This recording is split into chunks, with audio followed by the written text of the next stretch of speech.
Let's watch this video. I say kwema. Naam. Hamna shida, wewe njoo tu utanikuta. Nipo hapa nakusubiri, nishafika tayari. Fanya haraka, fanya haraka. Njoo utanikuta. Hali bwana. Safi ya safi. Shwari kabisa. Shwari kabisa. Sasa mimi nimezunguka sana mtaani huko, natafuta sehemu ya kukaa. Wewe ni mgeni? Mimi ni mgeni, naamini unaweza kunisaidia sehemu ya nikapata sehemu ya kukaa.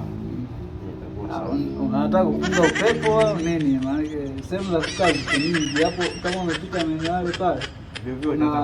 Kuna vidude wamevijenga hivi pembeni ya barabara hivi kwa ajili ya watu ambao wanasubiri magari hivi, wanakaa wanatulia. Au yaani maana yake unataka nitulize ile upepo hapo, baadaye ndo twende ukanionyeshe hapo. Sasa wewe umesema unatafuta sehemu ya kukaa. Nishaelewa. Au unatafuta sehemu ya kununua viti, unahitaji viti labda.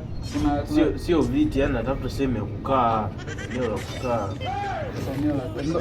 Maeneo ya kukaa ndo kama hayo. Yaani unaenda unakaa, unatulia, au unatafuta sehemu ambayo watu waga wanaenda wanapumzika kama brother, masikio yako hapo sawa. Unaona kama tunapishana lugha. Kila nikikwambia hicho unasema hicho. Sio sema. Nishakuelewa.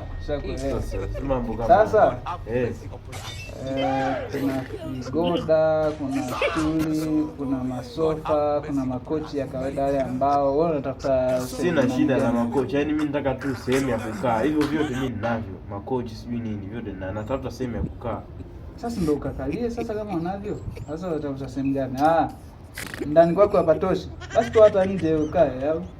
Yaani namaanisha hata hiyo sehemu ya kukaa nyumbani sina, natafuta yani nyumba niwe nakaa.